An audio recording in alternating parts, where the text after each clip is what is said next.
Officer candidate school. I have had a ton of people ask me about officer candidate school in the comments. What it was like, how I got there, the process, just really everything. First thing we got to talk about is the fact that there's two types of officer candidate school. There's the federal one that everybody on active duty goes to. And then there's also the National Guard officer candidate school. Pretty sure that there's a few different National Guard OCSs. I don't think every single state has their own, but if you're in the National Guard and you can answer that for sure, please feel free to comment. Federal OCS lasts 12 weeks, right? And over the course of that, you do like land nav, you learn small unit infantry tactics, you do like a history class and a history test. You learn about, op orders, you learn about the planning process, you learn a bunch of general information that's supposed to help you become an officer. And a lot of it is really great information, honestly. The school itself was pretty useful. I feel like at times there was so much crammed in there that some of it lost its value. But overall, there's a lot of stuff that I learned in officer candidate school that I really appreciate now. For sure, history was like one of my favorite things to learn about in officer candidate school. And I've actually used the history that I learned there in conversations since being out of OCS. You get there and day 1 or 2, pretty early on, you get up really early in the morning and you do a physical event. I can't remember what they called it. But our event involved like climbing up a rope a certain amount of times in your like teams or your squads or whatever.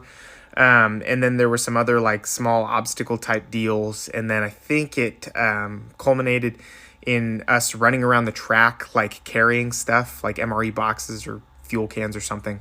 Super doable. You don't have to be like an all-star athlete to make it through. You don't have to be really an all-star athlete to make it through any part of OCS, but you do need to be physically fit. You need to be ready to ruck and run for sure. Something that was kind of surprising to me was the fact that at OCS, no individual single event was all that physically challenging, but cumulatively over the course of 12 weeks, by the end of it, I was just beat. I was so exhausted. And the stress was immense too.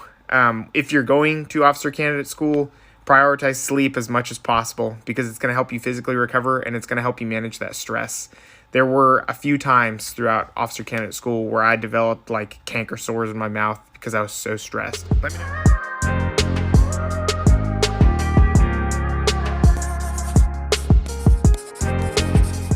So I get the infinite question of how do I prepare for OCS? So before I went to OCS, I had a lot of questions that my recruiter could not answer for me because she's not an officer. She'd never been to OCS before. I would try to Google things. I would try to look on YouTube. And when I looked on YouTube, like there were a few people who, shared their OCS experience, but I still wasn't getting the answers that I was looking for. I still wasn't getting the information that I was searching for. But honestly, like I said, it's different. You can hear somebody tell you something, but it's going to be different. Everybody's journey is different. Everybody's experience is different. But you want to know how to prepare for OCS. Like, is there anything I should know? Is there anything I should do? So I just took it upon myself since my recruiter told me that, yeah, you're going to have to, these are the requirements. You're going to have to, you're going to be doing a lot of running and activity and stuff like that. So I made sure that I was already a good runner.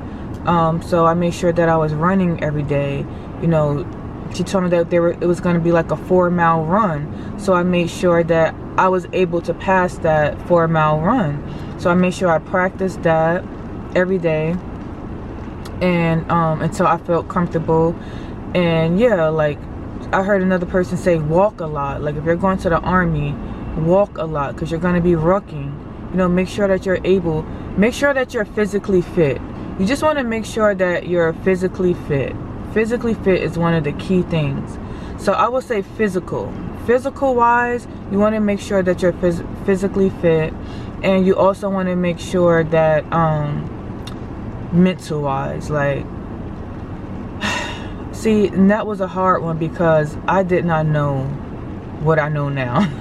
I did not know that it was going to be so cutthroat.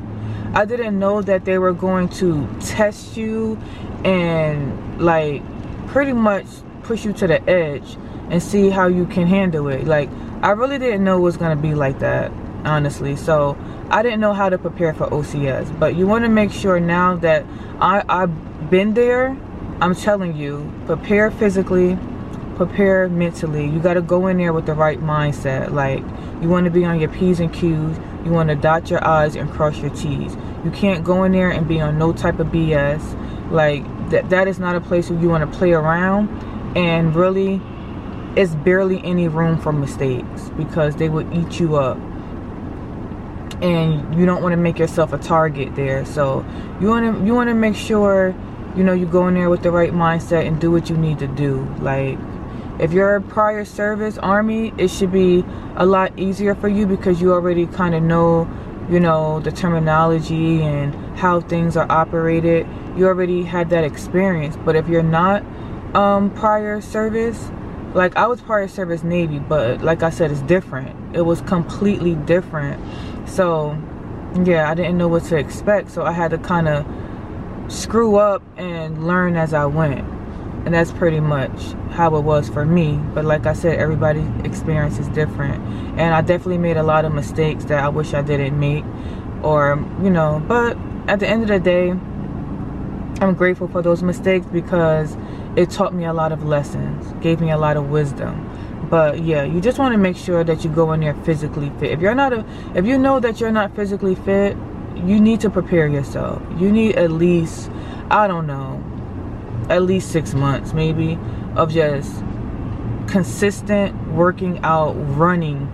Make sure you're running. You know, start off with 2 miles, then work your way up to 3, 4, like that. You know, even if you want to start off with 1 mile, you know, make sure that you can pass a 2-mile run, and make sure you can pass, I think it's a 4-mile run. You want to make sure you can do that. Make sure that you can walk with 40 pounds on your back. Make sure you're able to walk a 6-mile, a 9-mile, and a 12-mile.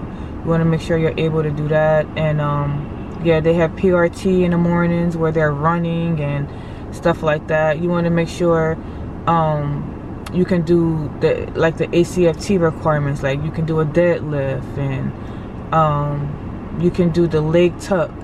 What is it called? I think the leg tuck. Yeah, I couldn't do that because I didn't have the upper body strength.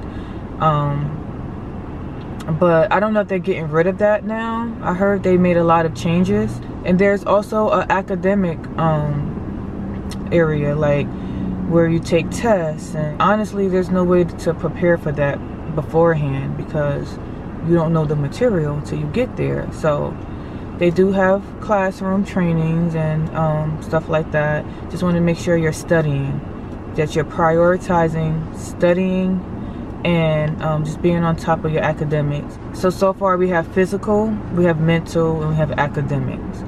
So you want to make sure with those 3 things, you should be fine for OCS. But like I said, in the meantime, like if you got 6 months, 8 months before leave off to OCS, just make sure you're running, you're walking, you're exercising. Make sure you're good with your push-ups, your planks, stuff like that. That's the best way I can tell you guys how to prepare. Like I said, there's some things you just cannot, you know, prepare for, because they're changing things up. They're making things harder. Land nav, oh my God, land nav is one of those. But for land nav, you have to be physically fit, right? You're going to be doing a lot, and I mean a lot of walking. You know, I did make a land nav video. It's pretty long, but honestly, I'm going to make a part 2, because honestly, the best way to learn land nav is to actually do it. Like, just looking at a video, the most you're going to get from that video is maybe how to plot. But everything else, it's a hands-on thing. Like, you have to do it. You have to practice it. You have to get the feel of it. And they will give you that at OCS. They will give you that training and that experience of practicing.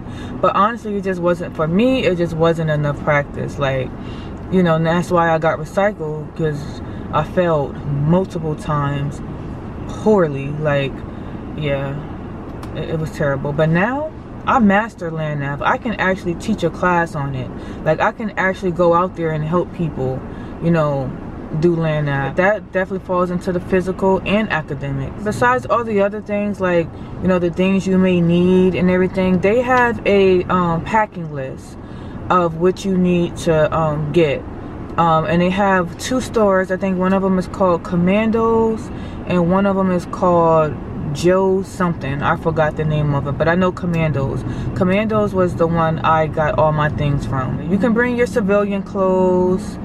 You can bring hygiene products, stuff like that. You know, just the necessary things that you use in your everyday life, like hygiene products, hair care, skin care, things like that. You can't bring supplements and medications. You have to get that from the doctor on base. Anything that's outside of the doctor on base, you can get in trouble for. So be careful with that. You should go off the packing list and they should email it to you. I didn't have the packing list. I don't know what happened. I didn't get it. Luckily, it was during COVID time, and I had those 2 weeks to kind of get the last minute things that I needed. But yeah, there should be a packing list with everything that you need on there. You come there with your hygiene products, your skincare, your hair care, your underwear, stuff like that, civilian clothes.